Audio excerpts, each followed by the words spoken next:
Shalom jemaat Tuhan. Kembali kita bertemu pada malam hari ini, di hari yang luar biasa yang Tuhan berikan bagi setiap kita.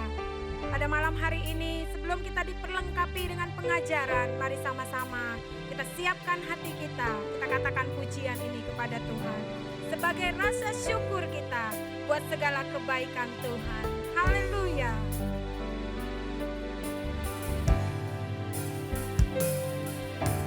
Besar dan ajaiblah karyamu, adil dan benarlah jalanmu, Raja segala bangsa yang maha kuasa, mulia namamu. Layaklah segala bangsa sujud kepadamu, sebab Kau Allah yang kudus, layak disembah.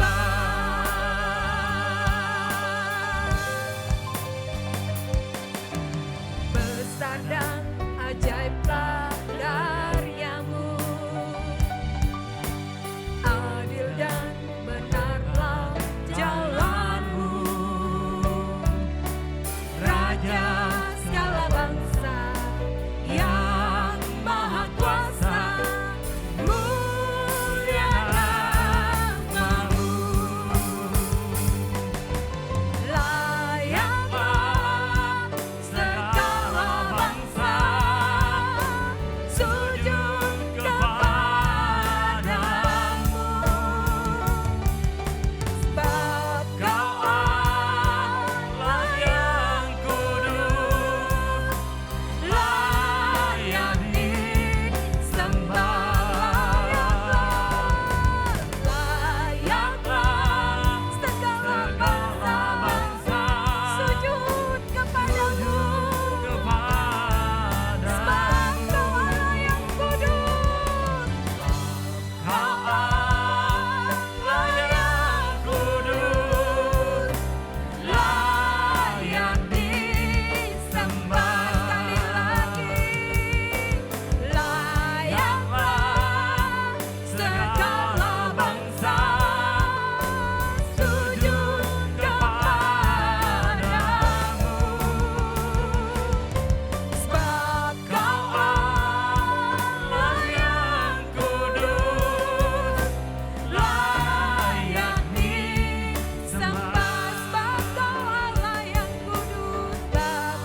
Saudara sekalian, kita ketemu lagi dalam pelajaran dan pengajaran, dan sekali ini kita masuk ke dalam pelajaran yang ke-10 di dalam buku kita, yaitu Doktrin GCA dengan judul Gereja dan Misinya. Jadi saudara sekalian, saudara yang terlibat di dalam pelayanan dan saudara yang terlibat berfungsi dalam gereja, semua yang terlibat, saudara jangan lupa engkau akan mendapat upah, ada reward. Ada tuh upah yang Tuhan berikan sesuai dengan talenta yang ada pada saudara. Ketika talenta ini engkau gunakan, Tuhan berikan lagi yang lain dan Tuhan tambahkan lagi yang lain. Kalau kita terus melayani Tuhan dengan sukacita dan dengan damai sejahtera, karena ada reward, ada upah. Baik, sebelumnya kita akan doa lebih dahulu. Tuhan, kami akan belajar daripada pengajaran yang diberikan dalam gerejamu, yaitu gereja dan misinya. Terima kasih Tuhan, hidupkan firman Tuhan, supaya kami dapat mengerti dan kami dapat mengajarkan kepada yang lain di bawah kami. Karena kami adalah sebagai pemimpin yang berfungsi dengan maksimal. Terima kasih Tuhan, di dalam nama Tuhan Yesus kami mohonkan, amin. Nah, saudara sekalian, dalam pelajaran ke-10, gereja itu mempunyai misi. Jadi gereja dan misinya. Jadi supaya jelas, saudara, dan kita akan lihat bagaimana selanjutnya, saudara, gereja itu kalau kita lihat nanti dalam pelajaran, itu digambarkan sebagai 10 hal. Jadi gereja itu menggambarkan hubungan yang hidup. Jadi saudara sekalian, gereja itu hubungan yang hidup antara kepala dengan anggota, yaitu dengan orang percaya, dengan Kristus.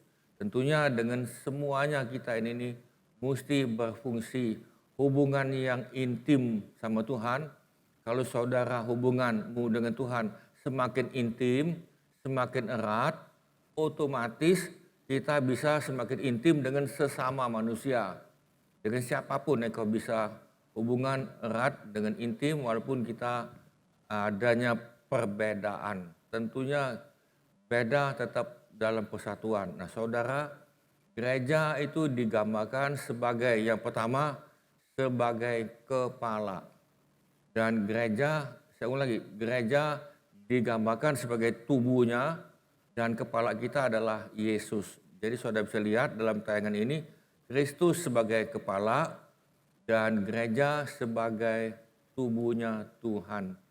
Nah, jadi kita ini satu yang lain adalah anggota tubuh. Jadi saya mencontoh, umpama muka saya sakit di sini, muka saya ini, pipi saya sakit. Lalu saudara, tentunya saya lus-lus, lalu tangan ini akan ngambil obat umpama tadi sakit. Lalu kaki berfungsi, semuanya ini kan tentunya satu kesatuan. Kaki saya berfungsi untuk ngambil obat itu. Tangan saya tentunya begini. Mata tentunya berfungsi. Oh, di sini obat tadi itu. Jadi saudara, ketika saya mau ngambil obat, kaki ini berjalan. Lalu tangan saya berjalan. Lalu mata saya melihat. Jadi itu semuanya berfungsi. Jadi tidak mungkin saya mau ambil obat, kaki saya mogok, ya kan kakinya tidak mau jalan itu kan. Ya kan kaki saya tidak mau jalan, tangan saya tidak mau kerja tadi kan, dia mogok. Bukan begitu saudara, bukan. Tentunya berjalan semua, berfungsi karena Kristus adalah kepala. Nah itulah gereja. Jadi gereja itu adalah digambarkan bahwa Yesus sebagai kepala dan kita adalah anggota tubuh. Nah lalu begini, umpama lagi ini nih. Pipi saya ini sakit. Lalu tangan ini saudara pukul muka saya ini nih. Nah itu bisa terjadi. Tangan saya bukan ngambil obat, tapi anggota tangan saya ini nih pukul pipi saya. Nah itu namanya kesurupan. Kan? Jadi dalam gereja kalau kita bisa berfungsi, bekerja sama, saling bergandengan tangan, dan bukan memukul anggota yang lain, atau menyakiti hati anggota yang lain, nah saya percaya itu tidak kesurupan itu kan. Kesurupan tentunya ada roh jahat. Kalau sudah bisa lihat kan orang yang kesurupan itu kan, tangannya pukul kepalanya kan ya, pukul dadanya. Nah itu namanya ada roh yang lain ya, yang membuat dia kesurupan. Nah saudara, di dalam gereja Yesus sebagai kepala dan kita sebagai anggota tubuhnya. Bisa katakan amin. Nah saya tidak bukakan ini ayat-ayat, saudara bisa lihat nanti. Nah lalu saudara yang kedua, gereja itu digambarkan sebagai rumah Allah dan rumahnya Roh Kudus. Jadi saudara, kalau hari ini ditanya pada saudara, Roh Kudus itu ada di mana? Roh Kudus itu ada di rumah, ya kan? Nah, tetapi dalam Korintus dan lain-lain, rumah itu adalah tubuh kita, tubuh ini nih. Jadi tubuh saya sebetulnya rumahnya Tuhan. Tubuh saya ini tempatnya Roh Kudus. Jadi bait Allah atau dalam bahasa Yunani naos menunjukkan pada tempat suci bagian dalam. Jadi Tuhan itu bekerja yang paling dalam di dalam bait suci Tuhan, yaitu di ruangan Maha Kudus, di mana Allah menyatakan kemuliaannya secara khusus. Nah, jadi saudara, pada hari ini di dalam tubuh saudara, tubuh saya yang ada Roh Tuhan yang paling dalam, yaitu dalam hati nurani, itu tempatnya Roh Kudus. Bisa katakan amin. Nah, jadi gereja itu adalah rumahnya Tuhan. Nah, jadi kalau kita katakan hari ini nih gereja adalah kita ini. Saya ulang lagi. Pada zaman 2000 tahun yang lalu sampai hari ini nih, gereja itu adalah dimasukkan rumah Tuhan, itu ada tubuh kita ini nih. Inilah rumah Tuhan. Yang kedua, itu rumah Tuhan dalam bentuk jasmani. Itulah namanya gedung gereja. Apakah Tuhan tinggal di dalam gedung gereja? Apakah Tuhan itu hadir dalam gedung gereja? Itu bisa hadir kalau kita orang-orang kudus ini berkumpul satu yang lain. Ketika kita kumpul, maka Tuhan hadir di situ, di mana 2-3 orang sepakat berkumpul dalam nama Tuhan Yesus, maka aku hadir. Nah saudara, itulah gereja. Gereja digambarkan sebagai rumah Tuhan. Jadi saudara, rumah Tuhan itu adalah tubuh kita, amin. Bisa lihat itu tanda kutip, ya kan, kita ini adalah rumahnya Allah, dan rumah Allah tadi itu dalam jasmani itu adalah gedung gereja.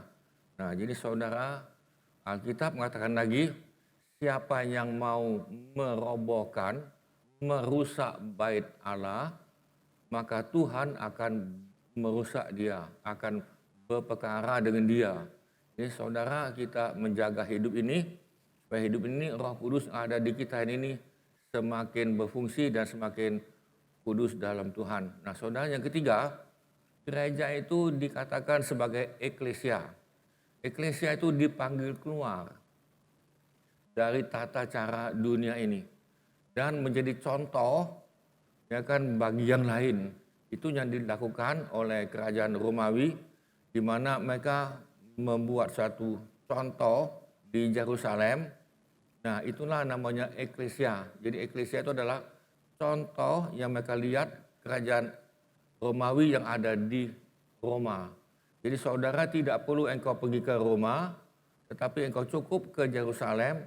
Di situ ada tempat di mana markasnya bangsa Romawi.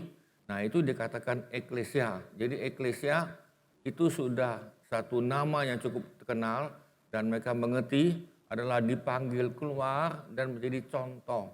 Jadi saudara, bangsa Israel kalau mau melihat kerajaan Romawi, tidak usah ke Roma, tidak usah. Engkau cukup lihat di Yerusalem. Nah, di situ ada yang dikatakan eklesia. Nah, itulah di situ engkau bisa melihat bagaimana kerajaan Romawi bekerja. Jadi sistem pakaian mereka berbeda, tingkah laku mereka berbeda, ya kan, rumah mereka juga berbeda, cara makan mereka juga beda, tata tertib semuanya, hukum dan lain, semuanya berbeda yang ada di Israel. Nah, itulah gereja. Jadi gereja hari ini adalah, sebetulnya kita ini adalah contoh yang melambangkan surga, itu ada dalam gereja, amin. Jadi saudara, tidak usah engkau lihat ke surga dulu, tetapi lihatlah yang ada di bumi ini. Di bumi ini kan ada gereja. Nah, inilah contoh bahwa orang yang terpanggil keluar dari kegelapan. Jadi yang namanya gereja adalah anggota gereja adalah orang itu bicara jujur, nilai-nilai tadi, adanya integritas, adanya sikap mental yang positif. Jadi tingkah laku mereka jujur dan mereka bisa dipercayai dan perbuatan mereka pun semuanya benar. Nah, jadi itulah namanya gereja. Jadi gereja adalah anggota gereja adalah saudara dipanggil keluar daripada kegelapan dan menjadi contoh di dalam masyarakat. Jadi kalau masyarakat ini mau melihat yang mana yang benar? Oh itu, nah itu dia ini nih anggota gereja loh ini nih. Nah dia ini orang Kristen, ya kan itu. Nah Kristen itu artinya pengikut Kristus, itu namanya Kristen. Kristen itu bukan nama yang dibuat oleh Yesus, tapi kalau kau lihat dalam Kisah Rasul, Kristen itu nama ejekan, mereka diejek itu tuh pengikut jalan benar nah itu orang Kristen itu orang Kristen pengikut jalan benar itu jalan lurus itu nah jalan mereka tuh lurus itu ya jalan 10 benar itu orang Kristen itu nah itu kan ejekan, tetapi kenapa itu jadi ejekan? Karena orang Kristen pada waktu gereja mula-mula memang mereka jalan benar, ya kan. Kristen menjadi contoh di dalam kegelapan. Jadi contoh dalam kegelapan. Jadi kalau di dalam masyarakat terjadi korupsi segala macam, nah itu contoh yang lain. Nah kalau kita menjadi contoh, saudara menjadi eklesia, tentunya Tuhan akan bela. Tentunya ada roh Tuhan. Kenapa dia ini bisa menjadi contoh? Kenapa? Ya kan, kenapa jadi panutan? Kenapa jadi menjadi teladan dalam masyarakat? Orang Kristen menjadi teladan. Nah saudara, karena ada roh Tuhan, adanya roh Tuhan di dalam saudara. Jadi di sini dalam tubuhmu tempatnya Roh Kudus, amin. Jadi kita ini Kristen itu bukan upacara agama, bukan, tetapi cara hidup, contoh yang benar. Nah saudara, kita lihat di sini yang keempat. Gereja itu digambarkan sebagai pengantin perempuan Kristus. Nah, jadi saudara kalau dikatakan sebagai pengantin, itu berarti menekankan hubungan, persatuan dan hubungan erat orang-orang kudus, anak Tuhan dengan Kristus. Jadi saudara, gereja adalah saudara dan saya, itu digambarkan sebagai mempelai pengantin perempuan. Bukan berarti begini, oh Yesus ini nih poligami ini kan ya kan, ini banyak wanita yang dengan dia, bukan juga Yesus sebagai LGBT, ya kan, karena anggota gereja itu kan laki-laki dan perempuan. Nah jadi saudara itu digambarkan jadi pengantin perempuan. Jadi kita ini belum nikah, tanda kutip nikah dengan Yesus belum ini, tetapi kita sebagai mempelai atau tunangan tentunya mengharapkan kapan ya aku akan jumpa dengan Yesus ya. Jadi saudara, anggota gereja adalah pengantin atau tunangan mempelai. Ini tunangan dulu ini. Ya kan, itulah sebabnya engkau sudah dimeteraikan dengan Roh Kudus sebagai jaminan. Kalau istilah itu, kalau tunangan tentunya kan ada cincin kan ya, cincin. Oh ini cincin tunangan ini kan ya. Nah cincin sebagai nanti nikah dengan cowok itu yang memberikan saya cincin ini. Nah itu kalau tunangan. Nah hari ini saudara kita tunangan sama Tuhan. Tunangan artinya kita pengen ketemu sama Tuhan. Pengen ketemu sama calon aku ini kapan ini kan ya. Nah jadi saudara, yang namanya gereja tentunya engkau mempunyai antusias kapan mau ketemu. Nah saudara, di bumi ini kita ketemu sama Tuhan di dalam doa dulu. Ya kan, di dalam baca Alkitab, engkau menjadi pelaku firman, engkau melayani itu di dalam gereja, dalam gedung, ya kan, engkau juga melayani di luar gedung gereja. Pelayanan yang saya maksudkan adalah di luar gedung gereja. Nah saudara, itulah yang digambarkan gereja sebagai pengantin perempuan Kristus. Nah saudara, yang kelima, gereja itu digambarkan sebagai keluarga, family of God, yaitu jemaat dari Allah yang hidup, tiang, penopang, dan dasar kebenaran. Jadi gereja itu adalah rumah tangga atau keluarga Allah yang mendukung, menjunjung satu yang lain, anggota tadi. Nah tentunya kita menjunjung tinggi kebenaran. Nah saudara bisa lihat dalam gambar ini, ya kan saudara dalam tayangan. Jadi kita ini adalah digambarkan gereja adalah sebagai keluarga Allah. Jadi saudara kalau yang perhatikan di sini keluarga, tentunya di sini tentang hal hubungan. Jadi saudara engkau lihat dari 1 sampai 5 ini itu tentang hubungan yaitu bagaimana kita dengan Tuhan, hubungan yang intim. Kalau engkau hubungan intim sama Tuhan, tentunya sesama kita, sesama anggota gereja, engkau bisa hubungan yang intim, hubungan yang erat karena kita adalah keluarga. Ya kan ini tidak mungkin dalam rumah tangga itu anaknya menjelekkan papanya, tidak mungkin, ya kan? Ngomonglah dia dalam masyarakat, dia jelek-jelekan papanya, atau dia jelek-jelekan mamanya, itu tidak mungkin, tidak mungkin, kecuali itu anak haram, ya kan? Anak yang tidak tahu lagi, anak durhaka itu. Tetapi saudara, yang namanya keluarga, kita saling menopang, saling mendukung satu dengan yang lain. Bahkan di dalam Korintus dikatakan, kasih menutupi segala sesuatu. Ya kan? Dia tutupi karena kasih. Dia tidak ngomong tentang kejelekan orang lain di luaran. Dia tidak mungkin. Karena dia adalah keluarga, saudara. Ya kan? Kita tidak mungkin menjelek-jelekan di luar papamu atau mamamu atau suamimu atau istrimu. Itu tidak mungkin. Itu adalah keluarga. Kecuali, nah saudara, ada suatu hal yang tidak baik. Nah, kita lihat lagi di sini, yang keenam, gereja itu dilambangkan sebagai ladang. Dan Alkitab mengatakan ladang itu adalah kamu, ya kan? Nah, ladang itu adalah tanah di mana Yesus tidak hanya berdiam, oh ini tanah aku, tanah kosong tanah apa tadi, tanah enggak ada hasil. Nah, saudara, kalau saudara punya tanah itu engkau tentunya mau menghasilkan tanah itu, amin.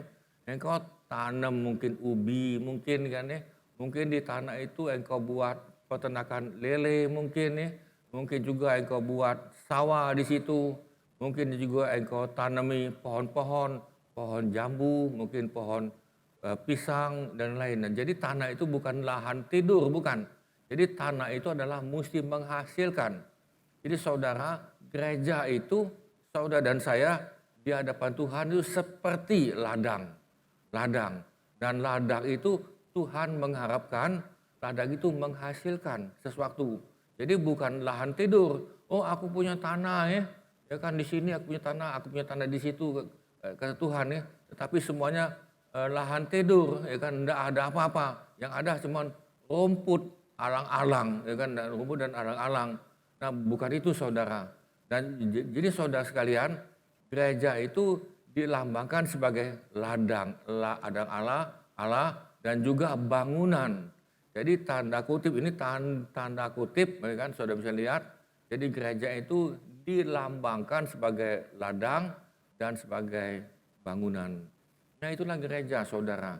Jadi saudara, gereja itu mesti menghasilkan sesuatu untuk Tuhan, ya kan, untuk sesama. Jadi saudara, engkau mesti bisa berfungsi untuk menghasilkan. Pada zaman ini saudara, ya kan, engkau bisa menolong, misalnya nolong di tetanggamu mungkin nasi bungkus, ya kasihlah nasi bungkus, tidak apa-apa. Mungkin engkau bisa kasih mungkin beras, ya kan, mungkin berapa kilo, kasihlah itu. Kan tidak apa-apa saudara, karena Tuhan inginkan kita ini berfungsi, berbuah. Ya, kita mau menolong secara keseluruhan tidak bisa, tapi biar kita bisa menolong apa yang kau bisa. Ya kan kita bisa menolong mereka tadi dalam masyarakat, kata-kata yang membangun, positif dan motivasi juga bisa ini. Nah saudara, gereja itu dilambangkan sebagai tantara, maksudnya tantara rohani ini. Kita bukan tantara jasmani, bukan. Masalahnya kita kan ada lagu kan, maju terus tentara Tuhan. Nah itu bukannya lagu untuk perang dengan orang lain, bukan. Kita adalah tentara Tuhan, tentara rohani. Perhatikan sekali lagi, tentara rohani. Musuh kita bukan manusia, musuh kita bukan pendeta, musuh kita bukan gereja lain, musuh kita juga bukan agama lain, bukan. Mereka dengan kita adalah semuanya saudara. Bisa katakan amin. Tetapi musuh kita adalah setan, iblis. Iblis yang tidak kelihatan. Seperti pandemi COVID ini kan. Tidak kita lihat, tidak kita rasakan, tiba-tiba dia ada.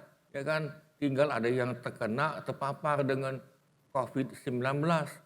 Nah, itu sepertinya musuh kita itu, iblis itu seperti itu. Dan dikatakan tidak ada, dia ada itu. Jadi kalau engkau katakan musuh kita tidak ada, iblis itu tidak ada, saudara sudah masuk perangkap. Jadi saudara, iblis itu ada. Jadi yang jelas ada.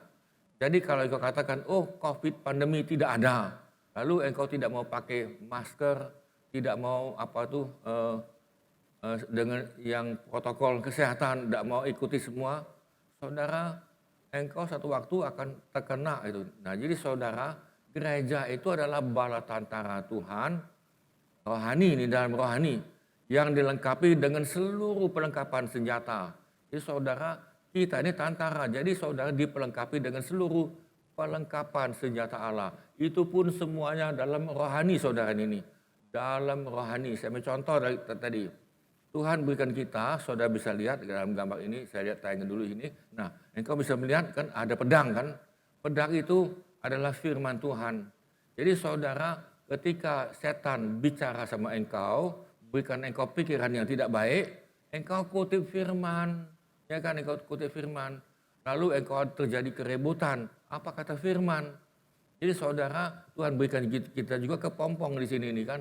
Pompong itu untuk helm, itu helm keselamatan. Jadi untuk engkau menjadi tentara Tuhan, pertama engkau mesti selamat dulu. Engkau sudah terima Tuhan, engkau sudah dilahirkan kembali. Nah, lalu saudara, di sini ini ada apa tuh? Tutup dada, itu kebenaran. Jadi dalam hidupmu engkau mesti melakukan kebenaran. Bukan tidak adil ini kan, tidak adil. Bukan. Kita mesti melakukan kebenaran.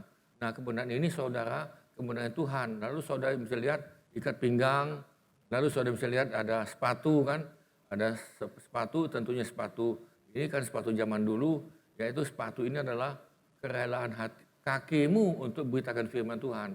Lalu ada perisai iman. Nah saudara, inilah yang Tuhan kasih kepada saudara dan saya, dan engkau mesti pakai ini nih. Engkau pakai setiap hari. Tapi kalau engkau tidak pakai, ya kan engkau berjalan, ya kan lalu tidak bawa pedang, saudara yang tadi tidak mempergunakan firman Tuhan dalam hidupmu, engkau kebablasan, engkau akan kena.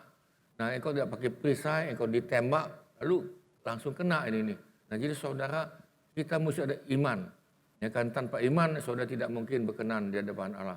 Nah jadi saudara ini, gereja adalah bala tentara Tuhan, ya kan bala tentaranya rohani yang diperlengkapi dengan seluruh persenjataan Allah. Supaya apa? Dapat bertahan melawan apa? Melawan apa? Tipu muslihat. Karena setan itu suka nipu. Ngomong itu dia suka belit-belit. Ya kan? Tentunya dia pakai manusia loh ini nih. Saya ulangi, dia bisa pakai manusia dan dia bisa langsung juga bisa. Jadi saudara, kalau engkau anak Tuhan, kalau engkau tidak pakai kepompong di sini, dia tembak engkau dari jauh. Dia panah engkau dari jauh dengan panah beracun. Sehingga engkau mempunyai ide-ide. Oh aku ada ide ini, aku punya pemikiran ini, aku ada ide ini. Saudara hati-hati. Ide itu kalau engkau tidak sesuai dengan firman, engkau kena tipu daya. Nah ini namanya tipu muslihat iblis. Ya kan, dengan menggunakan pedang roh, yaitu firman Tuhan yang dilindungi oleh perisai iman dan ketopong keselamatan. Ini saudara, itu sudah dikatakan dalam Efesus 6, 10 sampai 17, engkau buka lagi di rumah nanti. Jadi gereja itu saudara dan saya dilambangkan sebagai tentara. Bisa katakan amin. Itulah sebabnya saudara, kalau engkau datang ke gereja, engkau tidak mungkin hanya duduk, dengar, ya kan, lalu pulang ngoceh-ngoceh. Lalu hari ini engkau lihat dalam YouTube, ya kan, dalam Facebook atau apapun, dalam khotbah, dalam pengajaran, saudara, engkau lihat itu hati-hati, lihat itu kan, dengan hati terbuka, ya kan, supaya engkau mengerti. Jadi saudara, engkau dipelengkapi. Engkau dipelengkapi. Jadi saudara, gereja itu adalah tentara yang dilengkapi dengan seluruh perlengkapan senjata Allah. Bisa katakan amin? Supaya engkau dapat bertahan melawan. Kita hanya bukan bertahan tapi melawan. Kita mesti lawan tipu muslihat iblis. Iblis itu bapa segala dusta. Dalam Yohanes 8 ayat 44, kalau engkau suka ngomong dusta, sering bohong, menjadi gaya hidup bohong, tingkah laku bohong, tingkah laku tipu menipu, sebetulnya engkau sedang melakukan kehendak Bapakmu yang bukan di surga, bukan, Bapakmu dalam neraka, Bapak segala dusta, yaitu iblis. Yohanes 8 ayat 44. Nah, saudara sekalian, ke-8, gereja itu dilambangkan adalah persekutuan. Persekutuan. Jadi saudara, kita datang ke gereja atau lihat YouTube atau segala macam tadi, tentunya kita bukan hanya sekedar menerima, tetapi kita juga mau memberi. Karena kita mesti memberi, ketika engkau memberi, engkau akan menerima. Memberi apa? Ya waktu, tenaga, talenta, ya apa-apa aja engkau bisa beri, lalu engkau akan terima. Gereja adalah persekutuan atau kemitraan. Jadi adalah kongsi. Jadi saudara, kita ini adalah kongsi mitra dengan Tuhan. Bekerja sama dengan Tuhan dalam kuasa Roh Kudus dan dalam kasih dan dalam kepedulian terhadap satu sama lain dan terhadap orang yang terhilang. Saya katakan amin. Jadi kita ini adalah mitranya Tuhan untuk menjangkau, tentunya dengan kepedulian kita, dengan perhatian kita, dengan motivasi kasih. Engkau melayani dengan kasih, kita melayani bukan untuk mendapatkan imbalan, ya kan, kita melayani dalam gereja bukan untuk mendapatkan keuntungan pribadi, bukan untuk mengejar nama, oh nama aku dipuji atau kedudukan, bukan. Tapi itu adalah pelayanan kasih dalam kepedulian satu sama lain dan terhadap yang terhilang. Bisa katakan amin. Jadi saudara, gereja adalah kemitraan. Mitranya Tuhan, itulah gereja. Jadi saudara, Tuhan memakai gereja. Tentunya Tuhan memakai anggota tentunya. Bukan memakai gedung ini, bukan. Bukan Tuhan memakai denominasi. Bukan, Tuhan tidak memakai denominasi yang pertama, yang diutamakan, enggak. Tuhan memakai adalah manusia di dalamnya tadi itu. Saudara bisa lihat di situ dalam 2 Korintus 13, dalam Filipi dan Yohanes yang lain. Nah, ya, saudara sekalian, yang ke-9, gereja adalah dilambangkan kita ini sebagai pelayan, ya kan, pelayan. Saudara tahu pelayan itu artinya kacung, ya kan, hamba yang melakukan pekerjaan Allah dan saling membangun melalui berbagai karunia dan pelayanan Roh Kudus ini. Nah, saudara tahu pelayan itu ada sebuah gambar, itu kan gambar tadi. Nah, saudara lihat, ya kan, itu adalah gambar pada zaman Israel. Itu di depan pintu biasanya ada kendi air dan di situ ada baskom, yaitu mereka yang datang ke rumah tadi itu kakinya dicuci dulu, dicuci. Nah, yang nyuci ini adalah hamba. Yang nyuci ini hamba, lalu dipakai handuk, lalu saudara bisa masuk ke rumah. Jadi kalau di Israel tempat mereka itu masih banyak debu, banyak pasir. Dan mereka bukan pakai sepatu kayak kita ini nih. Mereka pakai sandal yang diikat supaya jangan lepas. Karena pasir itu kalau kita injak ke dalam dia itu. Nah, jadi saudara, gereja itu dilambangkan sebagai pelayan. Bisa katakan amin. Ya kan? engkau dan saya adalah pelayan. Jadi dalam gereja engkau melayani, di luar gereja pun engkau melayani. Ya kan, bisa mereka tahu, oh ini nih, ini orang Kristen ya. Ya kan, dia melayani saya. Ya kan, kita bukan bos, amin. Yang bos kita adalah kepala kita. Kepala kita adalah Yesus dan kita bukan jadi bos, ya kan. Jadi ini sekalian, ya, kita adalah hambanya Tuhan. Tapi jangan takut saudara sekalian, hamba itu disayangi oleh bos. Jangan takut ini. Asal kita berfungsi dengan maksimal, kalau pelayan Tuhan berfungsi dengan maksimal. Jadi sekali lagi, kita bukan bos, kita adalah pelayan Tuhan, hamba Tuhan, hamba Allah. Nah saudara, yang ke-10. Yang ke-10 adalah gereja dilambangkan sebagai kerajaan Allah atau dalam bahasa Yunani basilia. Jadi itu menunjukkan ke sebuah otoritas. Ada pemerintahan raja. Raja kita adalah Yesus Tuhan. Nah ini melingkupi sebuah wilayah atau warga negara. Walaupun partisipasi manusia dalam kerajaan itu adalah sukarela, kerajaan adalah hadir entah orang mau ngakui atau menerima atau tidak. Begini, ketika engkau melayani sebagai pelayan, engkau berfungsi sebagai sukarela. Katakan amin. Walaupun pendeta sekalipun, di bawah pendeta itu ada para pemimpin, ada diakon, ada majelis, atau pengurus gereja, itu semua adalah sukarela. Ya kan? Engkau tidak digaji. Nah, kecuali kalau pendetanya karena dia sepenuh waktu, ya dia bisa digaji. Juga di bawah, kalau dia memang sepenuh waktu, dia pun digaji. Tapi saudara, inti pelayanan adalah sukarela.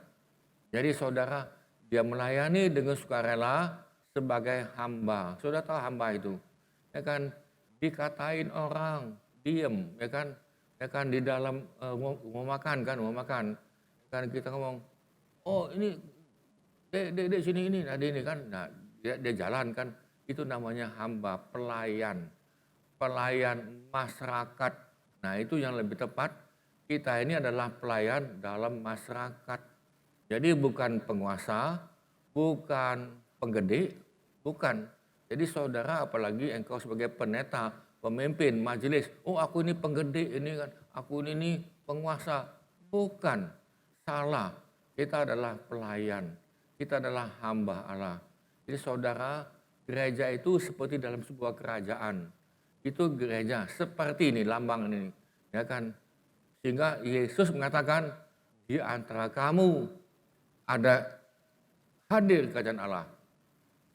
Di dalam kamu sudah hadir kerajaan surga. Kerajaan surga dan Allah itu sama saja, tidak beda jauh.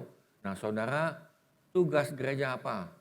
Nah tugas gereja adalah saudara dan saya hubungan erat. Jangan begini, oh itu bos, itu gembala sidang, itu bos kami. Tidak ada itu bos kami, ya kan? Oh itu bos kami, ya kan, apalagi ketua kelompok sel, itu bos kami. Oh bukan, kita adalah orang percaya, hubungan harus erat. Satu dengan yang lain, hubungan erat. Kalau hubungan kita sama Tuhan erat, hubunganmu sama sesama sudah pasti erat. Itu adalah hasil, akibat hubungan kita erat sama Tuhan. Nah, Allah bermaksud bekerja melalui gereja di antara kedatangan Tuhan yang pertama dan yang kedua. Tuhan bekerja melalui gereja. Gereja itu ingat sekali lagi, bukan gedung, bukan denominasi, tapi gereja itu adalah orang percaya. Jadi Tuhan itu bermaksud untuk bekerja, manifestasi kuasa Tuhan dan kasih Tuhan, sehingga dalam kedatangan Tuhan yang pertama dan yang kedua. Yang kedua, nanti Tuhan itu pasti datang, yang kedua itu sudah pasti. Nah jadi saudara sekalian, yang ketiga, tugas gereja apa itu? Tugas gereja. Tugas gereja adalah memberi makan kepada jemaat, memberi makan. Ya kan, tidak ada begini katakan, oh itu rumput tetangga lebih hijau. Menurut engkau itu lebih hijau, itu dari jauh. Tapi kalau engkau tidak ke dalam, ya tidak beda jauh sama brengseknya itu. Kegiatan apapun yang tidak memberi makan dan tidak membantu perkembangan gereja, ya kan, tidak membantu perkembangan jemaat, meskipun bermaksud baik, bukanlah cara Tuhan, bukanlah cara Allah, bukan. Tugas gereja tidak selesai sebelum dia menolong anggotanya bertumbuh secara rohani dengan berbagai karunia Roh Kudus. Gereja mempunyai panggilan mulia. Jadi saudara sekalian, bahwa gereja itu memberi makan, ya kan, dari pimpinan atas sampai pimpinan yang lain. Kalau engkau diangkat sebagai pemimpin, ya kan, dalam gereja, apalagi pendeta, tugasmu adalah memberi makan ke bawah. Tugasmu adalah memberi pengajaran ke bawah. Itulah sebabnya saudara perlu diajar, belajar, lalu untuk ke bawah ini nih. Jadi saudara, engkau akan terus bertumbuh kalau engkau memberi ke bawah, maka engkau sendiri akan bertumbuh. Tentunya itu dengan berbagai-bagai karunia Roh Kudus. Kita belum berbicara tentang karunia Roh Kudus, belum. Nanti kita akan masuk apa yang dikatakan karunia Roh Kudus itu apa nanti. Tapi bukan hari ini nih saudara sekalian. Nah, saudara sekalian, jadi sebagai penutup adalah tujuan gereja adalah memberitakan Injil ke seluruh dunia. Jadi gereja itu punya misi, ya kan? Jadi misinya adalah memberitakan Injil. Itulah tujuan gereja, itulah misi gereja. Jadi gereja dibuka bukan untuk memperkaya, sorry ya kan?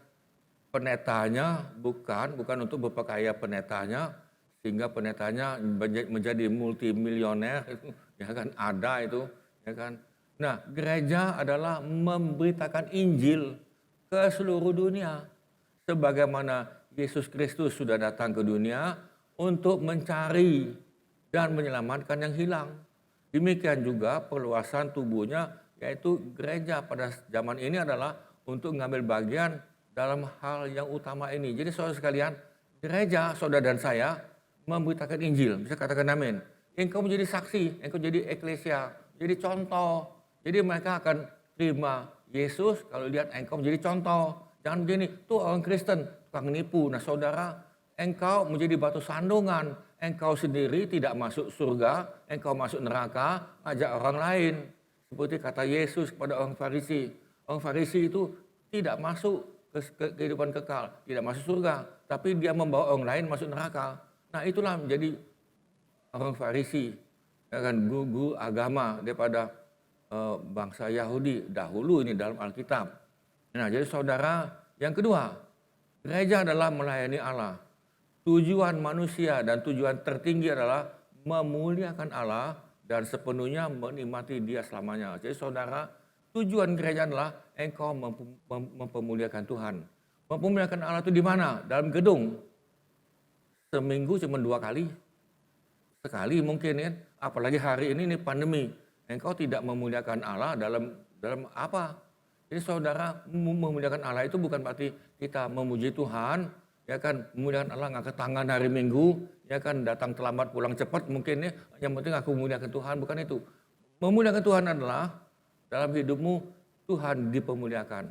Tingkah lakumu Tuhan dipermuliakan. Jadi saudara, engkau dan saya jemaat adalah melayani Allah dengan memuliakan Allah. Bisa katakan amin. Bukan dengan mulut saja, dengan puji-pujian, tetapi dengan perbuatan, dengan tingkah laku kita. Nah jadi saudara sekalian, yang ketiga sebagai yang terakhir, yaitu membangun orang kudus. Ya kan, yang percaya, yang mempunyai dedikasi, sehingga semakin lama semakin serupa dengan citra Kristus. Jadi Paulus ulang-ulang menekankan bahwa Allah itu rindu engkau dan saya kedewasaan rohani. Tuhan itu rindu engkau dan saya dewasa rohani. Jangan kanak-kanak, pikiranmu kayak kanak-kanak, caramu kayak kanak-kanak, tetapi dewasa, kedewasaan dalam rohani ini. Nah saudara, saya akan tutup dengan misi Assemblies of God. Nah inilah misi sidang jemaat Allah yang ada di seluruh muka bumi dengan misi yang sama. Tetapi ini kita lihat dalam bahasa Indonesia. Menyelamatkan yang terhilang, memuridkan, dan membangun jemaat Tuhan berdasarkan Alkitab untuk melayani seluruh dunia dengan belas kasihan. Saudara, itulah misinya dalam gereja. Kebetulan ini kita di dalam sidang iman Allah, Assembly of God. Nah saudara, itu ada kata menyelamatkan yang hilang, menyelamatkan yang terhilang, menyelamatkan orang yang terhilang, memuridkan, bukan saja menyelamatkan, tetapi kita mesti memuridkan. Sudah memuridkan yang ketiga, membangun jemaat Tuhan berdasarkan Alkitab, bukan berdasarkan yang lain, tapi Alkitab. Ada kata kunci yang keempat, untuk melayani seluruh dunia dengan belas kasihan Tuhan. Saya baca sekali lagi, kita baca sama-sama.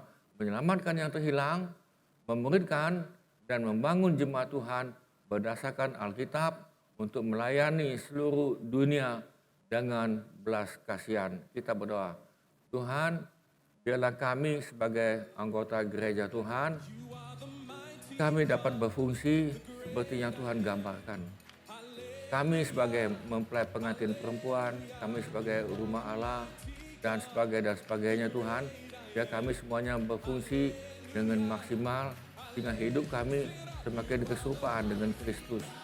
Terima kasih Tuhan, memberkati kami yang hadir, memberkati kami yang lihat dalam pelajaran pada hari ini, supaya kami dipelengkapi, supaya kami diisi, untuk kami memperlengkapi ke bawah, sehingga kami bisa mengajar ke bawah yang lain, supaya mereka semuanya menjadi keserupaan dengan Kristus. Terima kasih Tuhan, kami memberkati kami semua yang terlibat dalam pelayanan, biar kami semuanya terlibat dalam pelayanan, karena kami adalah ladang yang harus menghasilkan buah. Terima kasih Tuhan, dan dalam dunia ini kami adalah sebagai perantara Tuhan yang dipelengkapi dengan perlengkapan senjata rohani kami, sehingga kami boleh melawan tipu muslihat kuasa-kuasa kegelapan ini. Terima kasih Tuhan. Saudara sekalian, kami mau berdoa untuk saudara yang sakit atau saudara yang membutuhkan pertolongan yang lain. Engkau perlu pertolongan untuk didoakan. Saudara yang sakit, letakkan tanganmu di dadamu atau di tempat yang sakit, atau saudara yang membutuhkan untuk didoakan, kau letakkan tanganmu di dadamu. Tuhan, kami sepakat pada hari ini, kami yang meletakkan tangan kami di tempat yang sakit atau di dada kami sepakat, 2, 3 sepakat, maka Engkau hadir. Terima kasih Tuhan, biar Engkau hadir dengan penuh kemuliaan-Mu. Kami yang punya masalah dengan kesehatan kami mohon dalam nama Tuhan Yesus, karena kami mendapatkan kesembuhan oleh karena bilu-bilu Yesus, karena bilu-bilu Yesus, kami sudah disembuhkan. Karena Engkau inginkan kami untuk sehat dalam roh, jiwa, dan tubuh kami, yang kami dapat berfungsi sebagai anak Tuhan. Terima kasih Tuhan, terima kasih.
Saudara sekalian, angkatlah hatimu dan tanganmu, biarlah kita semuanya menerima keimanan sukacita, damai sejahtera dan berkat daripada Bapa, kasih karunia demi kasih karunia daripada Tuhan Yesus, dan dengan persekutuan Roh Kudus menjadi bagian kami, supaya kami menjadi berkat yang lain, dan kami dapat mengubah orang lain keserupaan seperti Yesus, dan biarlah kami berjalan sebagai teladan Tuhan. Di dalam nama Tuhan Yesus, kami mohonkan ini semua. Yang percaya bisa katakan amin. Amin saudara sekalian, Tuhan memberkati, sampai jumpa lagi. Tuhan berkati, amin.